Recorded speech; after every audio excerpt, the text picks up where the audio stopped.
आखिर ये कहां लिखा है संविधान में कि किसी मुस्लिम बाहुल्य क्षेत्र में हिंदू शोभा यात्रा नहीं निकल सकती। और जब आप रोकते हैं तभी हिंदू पक्ष से भी रिएक्शन आता है कि साहब हम भी नहीं जाने देंगे। भाई मुझे आश्चर्य होता है इन बातों को लेकर के कि मस्जिद के सामने से नहीं निकलने देंगे। क्यों नहीं निकलने देंगे? ये सड़क क्या किसी की है क्या? ये सार्वजनिक मार्ग है, कैसे आप रोक सकते हैं? परंपरागत बहराइच में भी एक परंपरागत जुलूस था, परंपरागत जुलूस था, वही मैं कह रहा हूं, परंपरागत जुलूस था। और उसी परंपरागत जुलूस को आगे बढ़ाने के लिए सारे कार्यक्रम संपन्न हुए थे, आगे भी संपन्न होंगे। लेकिन ये चीजें तय करना, ये कहना कि उत्तेजक नारे लगाए जा रहे थे, जय श्री राम का नारा उत्तेजक नहीं है, ये हमारी श्रद्धा का नारा है, हमारी आस्था का प्रतीक है। कल मैं आपसे कहूंगा कि अल्लाह अकबर का जो स्लोगन है ये हमें अच्छा नहीं लगता,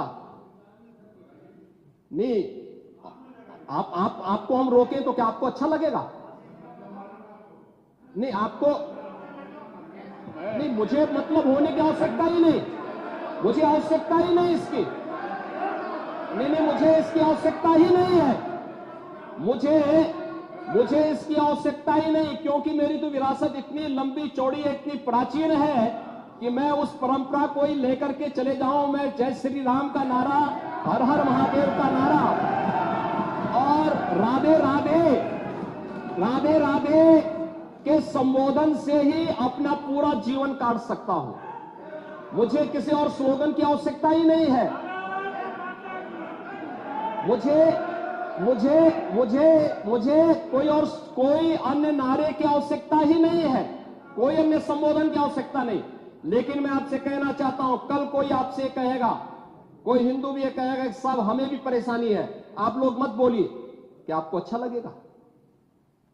और कोई भजन गाया जा रहा है, आप उस भजन को अश्लील कैसे कह सकते हैं?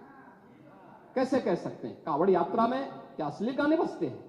अरे भगवान शिव के गाने बजते हैं, भगवान शिव के भजन गाए जाते हैं। दुर्गा पूजा के दौरान तो शोभा यात्रा निकलती है, जगत जननी मां भगवती दुर्गा के आरतियां बजती हैं, उनकी चालीसा बजती है, हनुमान चालीसा बजता है। ये हमारे यहां शक्ति के प्रतीक भी है और भक्ति के प्रतीक भी है। नहीं तो वही तो ऐतराज है, समस्या तो उसी बात को लेकर के है, सारा विवाद तो उसी बात को लेकर के है, सारा विवाद तो उसी बात को लेकर के है।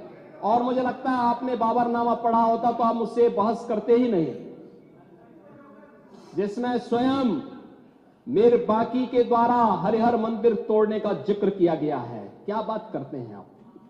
और मुझे लगता है ये जितने लोग यहां पर हैं, ये वहां पे कोई नहीं रहा होगा, लेकिन आपके फोरफादर और फोरफादर के आगे की पीढ़ी उसकी भुक्त भोगी रही होगी, इसलिए आज इस स्थिति में आप लोग वहां पे हैं।